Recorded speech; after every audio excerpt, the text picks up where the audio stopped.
Bien-aimés dans le Seigneur, bonjour, bonsoir. C'est Papa Christian, serviteur de l'Éternel, heureux de revenir encore sur ce plateau pour que nous puissions réfléchir sur la parole de Dieu comme nous avons commencé à le faire depuis quelque temps. Voilà, nous allons prier. Seigneur, je te rends grâce parce que tu es Dieu. Je bénis ton nom parce que tu rends toutes choses possibles. La Bible dit que je puis tout par Jésus-Christ qui me fortifie. Je viens encore recommander ce temps entre tes saintes mains. Dirige-nous encore, Saint-Esprit, et enseigne-nous. Je déclare que ce temps est béni. Il sort de l'ordinaire. Au nom de Jésus-Christ, nous avons prié. Amen. Eh bien, nous allons parler aujourd'hui sur le cri du Saint-Esprit. Nous avons pour verset le livre de Galates, chapitre 4, au verset 6 et 7. Je lis au nom de Jésus-Christ. Et parce que vous êtes ses fils, Dieu a envoyé dans votre cœur l'esprit de son Fils qui crie Abba, Père. Ainsi, tu n'es plus esclave, mais fils. Et si tu es fils, tu es aussi héritier de Dieu par Christ. Parole du Seigneur. Voilà, nous parlons du cri du Saint-Esprit.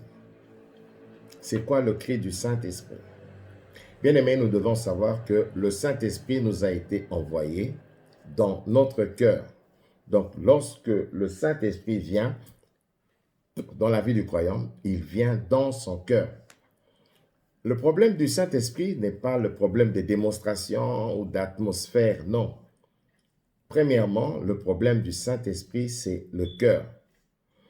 Et comme il nous est dit dans ce verset, la Bible dit que l'Esprit de Dieu crie en nous. Abba Père, Abba Père.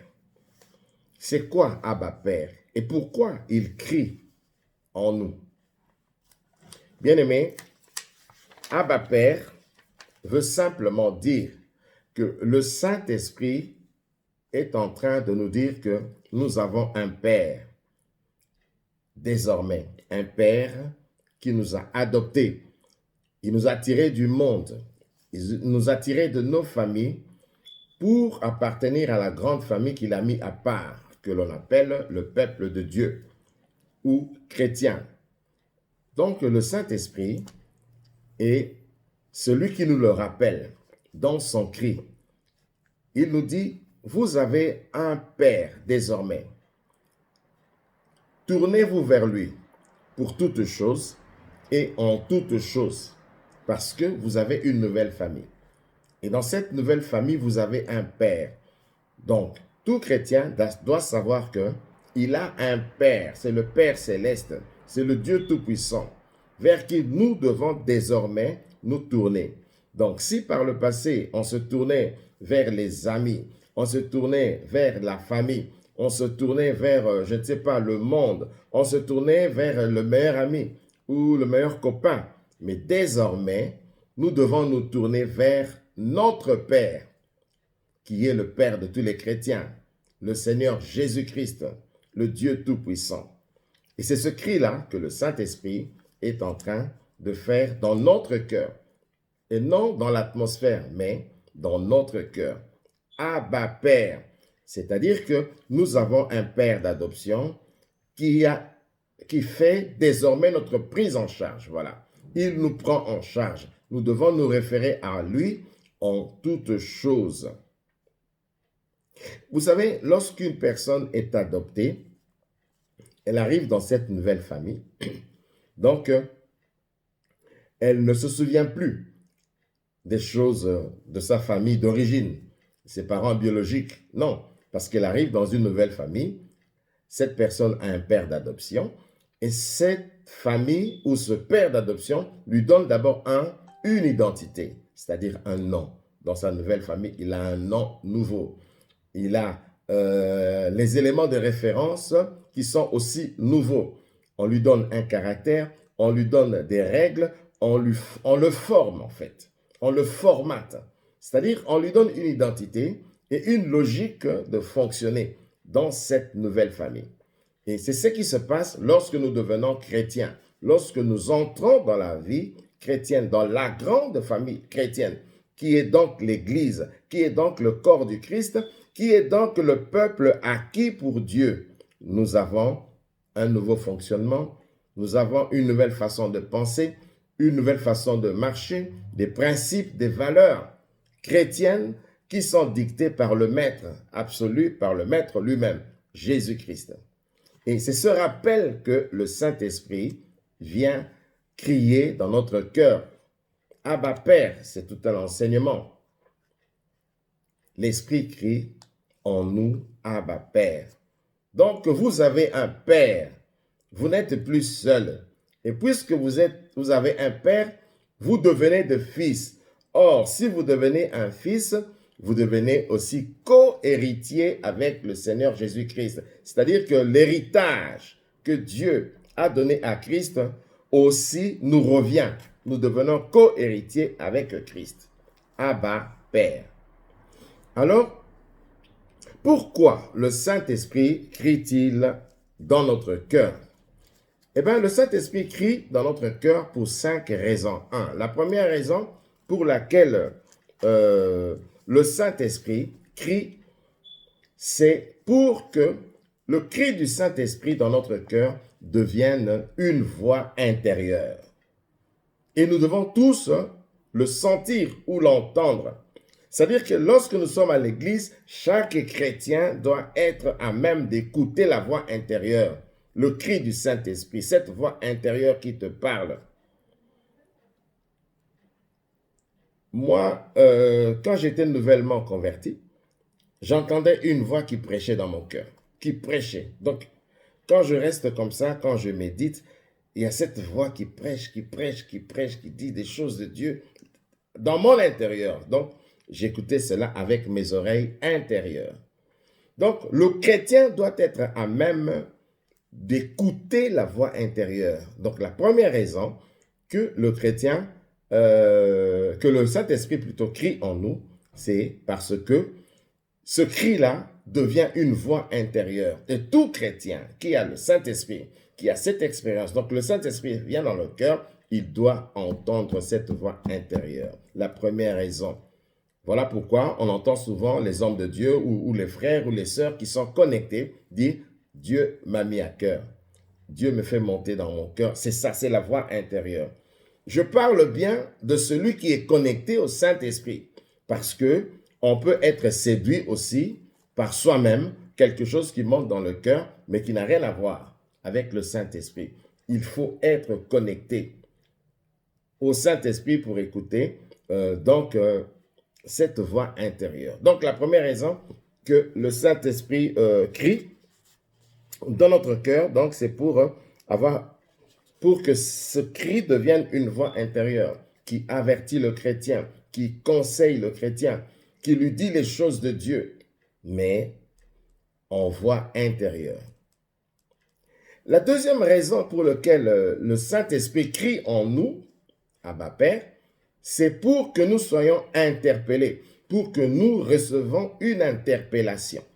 Bien-aimés, malheureusement, il y a encore des chrétiens, il y a encore des hommes de Dieu, il y a encore des personnes qui, malgré que le Saint-Esprit crie en eux, mais ils sont encore dans le péché et ils ne sont pas dérangés. Il y a certains chrétiens qui sont encore dans l'impudicité, même pas dans l'impudicité pratique, mais dans l'impudicité dans les pensées. Et le cri d'interpellation du Saint-Esprit se fait sentir dans le cœur qui te dit « Oh, mon fils, ce n'est pas bon, ce que tu fais là. Tu as toujours des pensées impures, tu as toujours des idées noires, tu as toujours un cœur insensible, mais la voix qui crie Abba Père se fait fort dans ton cœur pour t'interpeller. Il y a encore des chrétiens qui violentent leurs femmes, ou vice-versa, des femmes qui violentent leur mari. Il y a beaucoup d'exemples qu'on peut donner. Mais donc, la deuxième raison pour laquelle le Saint-Esprit crie dans notre cœur, c'est pour que le chrétien soit interpellé. Tu ne peux pas être insensible. Donc, tu vis dans le péché ou bien tu as fait une erreur, mais tu ne te réponds pas. Et finalement, tu commences à t'habituer au mal. Mais il y a la voix qui crie en toi pour t'interpeller que non, tu n'es pas en conformité avec moi.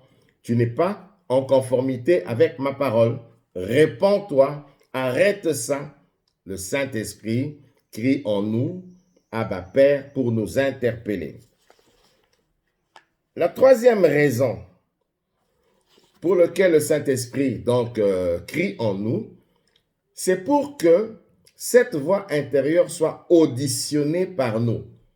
Nous pouvons prendre l'exemple des auditions. On a vu des émissions comme Star Academy et autres. C'est-à-dire, ceux qui sont là, comment on les appelle, les juges, lorsque un candidat est en train de faire sa prestation, on l'écoute avec attention pour voir, ah, il a chanté en demi-temps, ah, il est mal parti, il a fait, c'est ça. Et donc, ces juges sont très attentifs pour auditionner la personne qui chante. Et c'est la même façon que nous, chrétiens, nous devons auditionner cette voix intérieure qui nous parle, la voix du Saint-Esprit, avec attention, comme on auditionne une personne. Vous allez voir au tribunal, lorsque quelqu'un fait sa déposition ou lorsque quelqu'un est appelé à la barre, il y a le jury qui est très attentif aux moindres choses que la personne est en train de dire pendant son interrogatoire, pendant le réquisitoire et tout cela. Il y a ces gens qui sont attentifs. Et voilà, le Saint-Esprit veut que nous soyons attentifs lorsque cette voix crie en nous. Nous devons le faire comme quelqu'un qui auditionne. Donc, l'intervention du Saint-Esprit dans notre cœur se fait fort afin que nous puissions avoir l'attitude de quelqu'un qui auditionne cette voix pour, excusez-moi, pour appréhender le message. Qu'est-ce qu'il veut vous dire? Donc, prêtez toute son attention. Ça, c'est donc la troisième partie.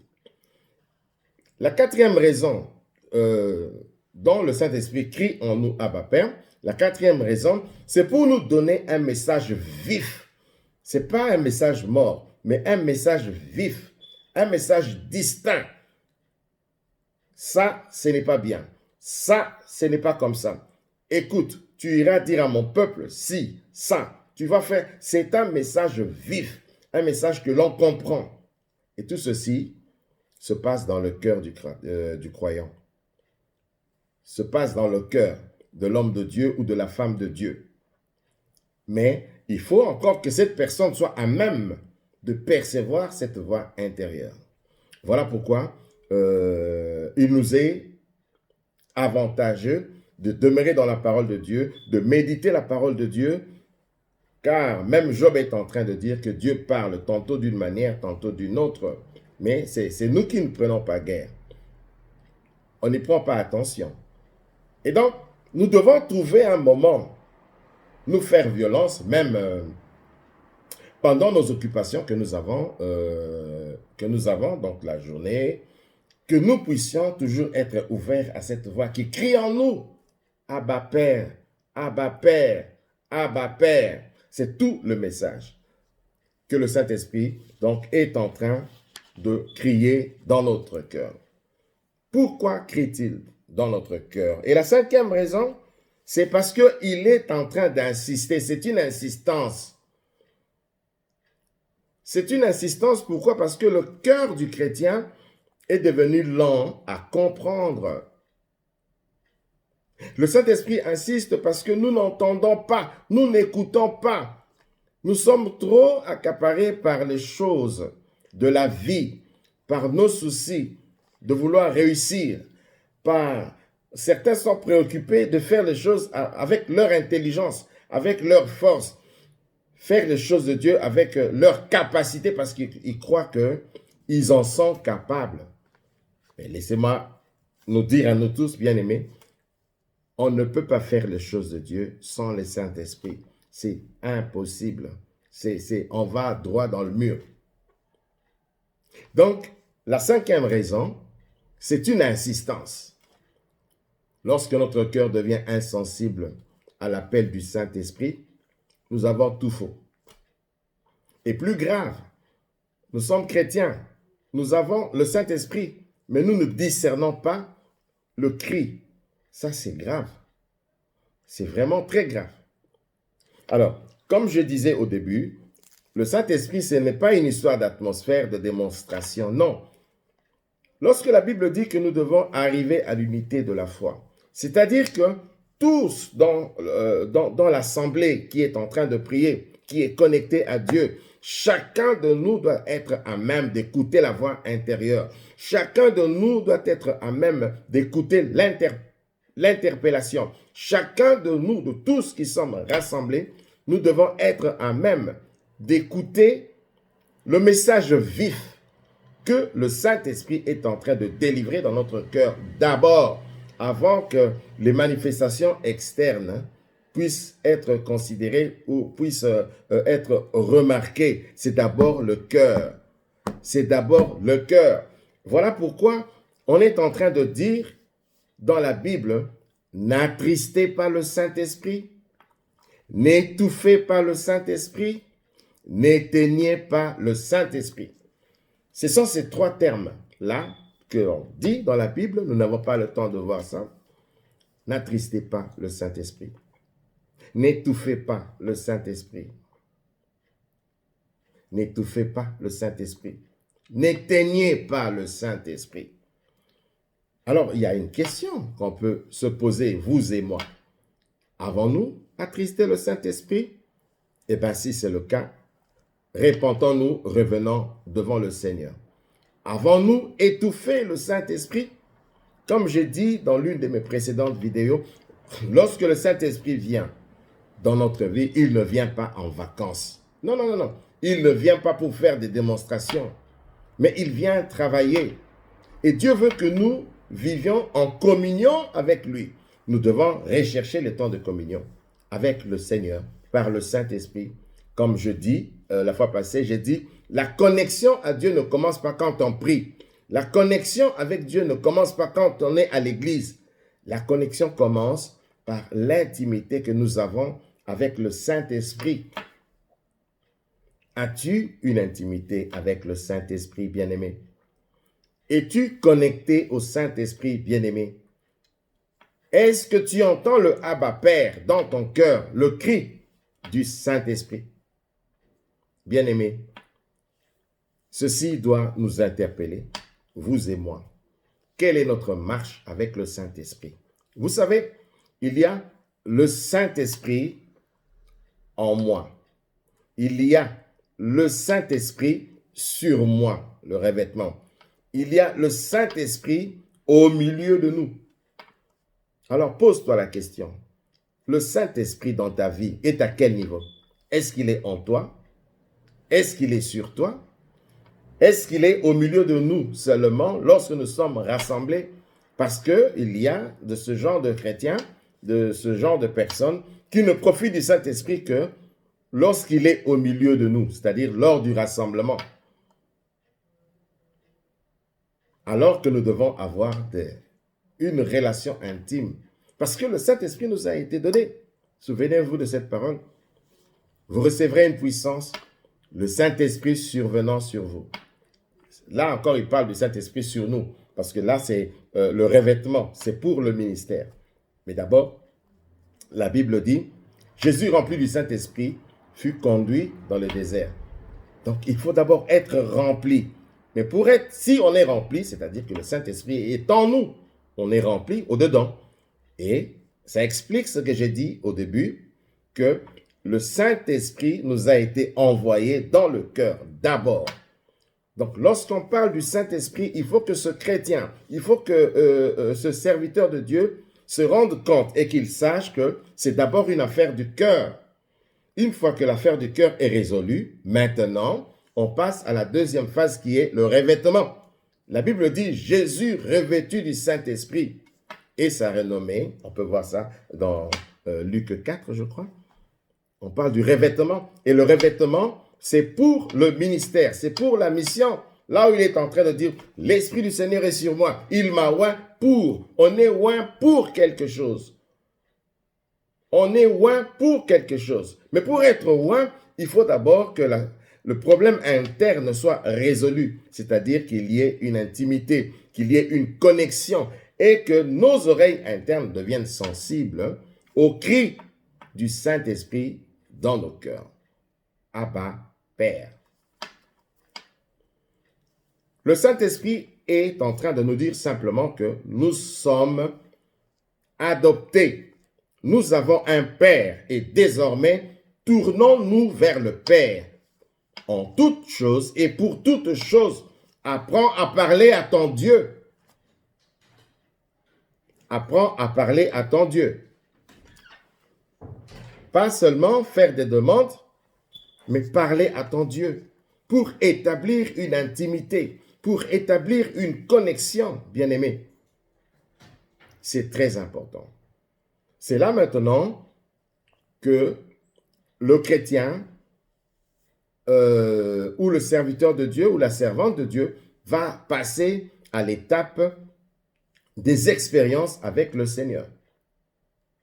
Voilà pourquoi les gens disent, ah oui, le Seigneur m'a conduit, ceci, j'ai été saisi en esprit. C'est parce que l'intimité s'est établie, parce que la connexion s'est établie. Et le Seigneur a libre cours pour pouvoir faire des expériences avec la personne. Et là, on entre dans le domaine de l'illumination, des visions divines, etc. Mais il faut d'abord traiter le cœur, le cri du Saint-Esprit. Voilà, bien-aimés, ce que je voulais que nous puissions partager aujourd'hui. Je bénis le Seigneur qui a rendu cela possible. Et nous allons nous revoir très bientôt pour une autre réflexion, toujours avec la parole de Dieu. Christian Beniamino, serviteur de l'Éternel. Que Dieu nous bénisse.